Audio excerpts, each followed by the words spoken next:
What's going on, car family? I'm Ben Wayne, and thank you for joining me in another video. Today, we're here to take a look at another EV. It's a competitive market. This is the 2025 Kia EV6 GT-Line. It's shown in a wolf gray paintwork and features a black leatherette interior. Now, as shown, it's going for about $60,000. This is a dual motor setup, not the single motor. So it has electric all-wheel drive. Price point is $60,700 as shown. Now, right off the bat, you can see it has the modern design language that we're starting to see from Kia vehicles of today. It is quite the attention grabber, lots of angles and lines and just LEDs everywhere. This thing looks futuristic. And again, the price point is about $60,000. So starting off at the front, you can tell we have a sleek design overall. I do have the vehicle on, so excuse the fan noise. But you'll notice we do have an LED light bar going across the width of the vehicle, just helping it give it a more aggressive stance than what we saw in the previous model year before the refresh. We do have a boomerang daytime running lamp design as well, LED high and low beams. And then we do have some fake vents, but some genuine vents here that open and close. This is an EV, so you're not gonna get a full-fledged grille. But overall, you can see it's just aggressively styled. Again, this is the GT line trim level. So let's go ahead and pop the hood and see what kind of storage we're getting underneath there.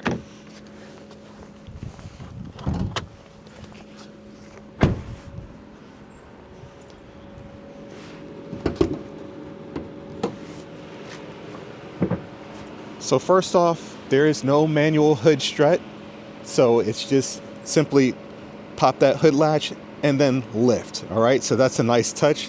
I will recognize that. Now underneath here, we do have just a little bit of storage, about 0.5 cubic feet of storage here for cables or whatever that you might have. Now let's go ahead and talk about what's powering this thing. What we have is an 84 kilowatt hour battery. Again, this is a dual motor setup. You can charge that battery from 10 to 80% in just 18 minutes. We have 320 horsepower, 446 pound-feet of torque. This thing is getting you 0 to 60 in the mid-5s. But the most important number to me, in my opinion, when it comes to EVs is the range. So this vehicle is giving you roughly 319 miles of range, which isn't bad. All right, so let's go ahead and close this. And again, the styling from up front, I really like it over the previous model year. So let's go ahead and get to the side profile here. So you'll notice we do have gloss black accents throughout. So the gloss black A-pillars, side view mirrors, and then you have some gloss black trim on the lower portion as well. We do have a large sunroof that does tilt and open, so it does ventilate, almost the size of a traditional panoramic style sunroof. And of course, you'll notice that we do have the door handles that go in flush when the vehicle is locked for aerodynamic efficiency as well. Now, this particular vehicle features the 20-inch wheels. We do have 15-inch rotors up front and 14.2 inches in the rear. Overall length of this vehicle is 184.8 inches with a 114.2-inch wheelbase.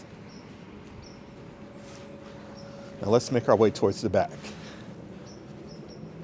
So first thing I notice here is that the charge port has been moved to the driver's side. On the previous model year, it was located on the passenger side. One touch closes the door back there. Now you will notice we do have this LED light band, kind of mimics what we saw up front, really helps just pronounce the overall width of the vehicle. We have the Kia badge, kind of looks like a K and a backwards N in my opinion, the EV6 badge, and then the GT line badge as well.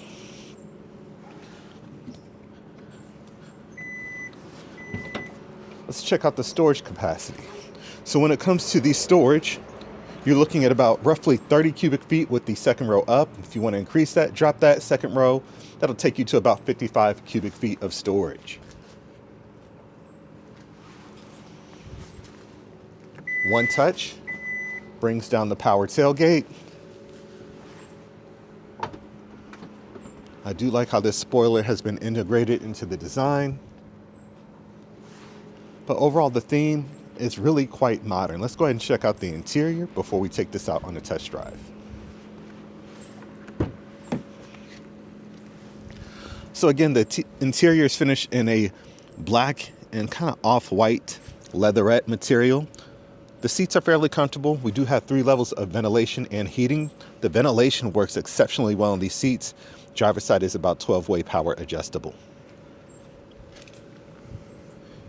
And then you can see the natural light coming into the cabin from that large sunroof.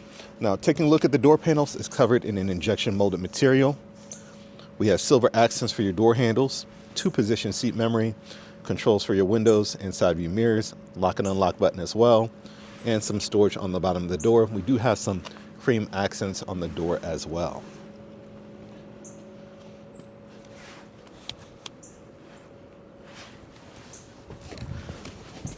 Now, hopping in out of the cold, we do have a freshly styled steering wheel.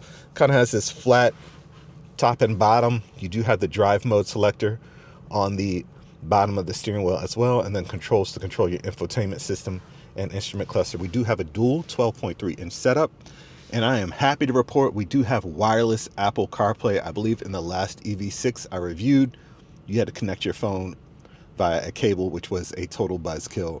Wireless Apple CarPlay, that is a nice touch. Let's check out the camera system. Camera system is nice and sharp. Gives you everything that you need. Top view, surround view, everything you need. So it makes parking this vehicle a total breeze. There's really no excuse at this point in this day and age. I do like this textured finish on the dash. Just provides something different and unique to the vehicle. Just makes it stand out from the rest of the SUVs on the market. But overall, the interior is just nicely styled, and the theme on the interior goes well with the futuristic theme on the exterior, but it's not overdone. We do have the air conditioner vents, just designed smoothly into the overall dash, and then you have your air conditioner system as well. Now, one thing I will note is that this display system, it's a dual functioning display. So if I have the fan button on, I can control the HVAC system. If I hit this button here, it now switches to controls for your media, your home, map, search, track, setup. So if you're not aware of this, you will be looking for these buttons for a while the first time you drive this car. Just remember, this menu totally changes up depending on what setting that you have it on. All right, just keep that in mind. We do have a floating center console, controls for your seat ventilation on either side, heated seats on either side, and heated steering wheel as well. Your on-off button, your gear selector, wireless charging pad, 2 cup holders, and of course, storage in the center console as well.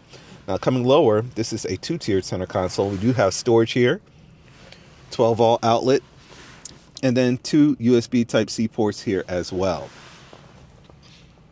Now, of course, like I mentioned, this does open and tilt and fully ventilate, so that's fully functional, and does come with a shade as well. So works seamlessly and smoothly, not complicated at all. I'm gonna go ahead and open that back up so we can get the natural light back in here. All right, let's go ahead and hop in the back and see what it has to offer. Again, the door handles, it's kind of awkward. You do get used to it, but a lot of people are doing that nowadays. Door panels, same as what you saw up front with the injection molding, and then the 2-tone theme as well, and the storage. Seats are done the same way that you saw up front. Let's go ahead and hop in here. And then you can see the front dash here from the back. You can see how spacious and how it's been designed. I think it's been designed quite well.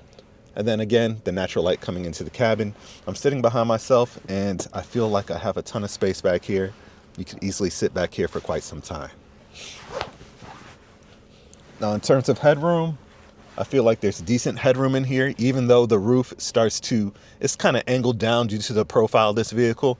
But again, this is something that you could typically sit back here for quite some time and be comfortable. I will note that we do have USB Type-C ports on either side of the back of the front seats. All right, so let's go ahead and take the EV6 GT-Line out for a test drive and see how this thing handles. Now, driving the EV6 GT-Line, the first thing I noticed are the synthetic noises being pumped through the vehicle. I get it. that it's an EV. I get that. But to me, in this application, it's just slightly overdone. That's my only gripe about this car. For example, I'll brake and then I will accelerate. You guys will hopefully hear it. Hopefully the mic picks it up. Now I'm going to accelerate. So to me, that just feels slightly overdone in the sound department. That's my only gripe. Overall, the ride is nice and smooth, as you would expect in an EV. You're not getting any of the vibrations that you would get from a traditional ICE setup. 320 horsepower, that's plenty of power to get you to and from. More than enough. And like I said, you can drop it into sport mode if you want to have a little bit more fun with it. And you're going to get all that torque. Of course, that's going to kill your efficiency, but sport mode isn't to be efficient. The steering wheel feels great in my hands. It's nice and heated, especially on a cold day like this one. Also have the heated seats going. They work extremely well. Front visibility is A1 as well. A-pillars really don't get in your way too much, so no complaints there. Overall, this is just, it's a nice all-around EV. Now, in terms of the interior layout, everything is user-friendly. But again, remember, if you don't make yourself aware that the menu on this display for the HVAC system changes, you're going to be looking for buttons for your volume and your media controls for quite some time. So that's the only learning curve, but once you get it, you got it. Handling overall is nice. The brakes feel adequate. And just, again, the suspension, it's firm, but smooth as well. Now, with many other vehicles in the Kia and Hyundai lineup, you put on your turning signal, the vehicle takes advantage of the camera system and displays your blind spot system in the instrument cluster. Again, I don't know how many times I said this. Every car manufacturer should be doing that. Looking at you, Mercedes-Benz, right? Some of the high-end luxury vehicles, they do not do that. I don't know why that is. But if I put on my right turn signal, it displays what's on my right blind spot. It's just so intuitive. It is something that should almost be mandated at this point. All right, so getting into some curves here, the vehicle does feel nice and planted. Just the overall experience while testing this vehicle over the past week has been extremely pleasant. And again, since you have this dark leatherette interior, we do have pretty much a panoramic sized sunroof that's letting in a ton of natural light into the cabin, so no complaints there. All right, so overall, you get the tech you need. We do have a head-up display system. I showed you the camera system and the walk around. We do have a dual 12.3-inch display system set up with sharp cameras as well. So the wireless charger, the wireless Apple CarPlay, the USB Type-C ports in this vehicle, you know, it's really hitting on a lot of different tiers in terms of tech and usability that somebody would definitely want to drive this on a daily basis. So let me know what you guys think about this one in the comment section. Please remember to like, share, and subscribe to my channel or whatever platform you're watching this on. And until next time, I'm Ben Wayne, the automotive reviewer that you deserve. I'll catch you guys in the next one. I'm out.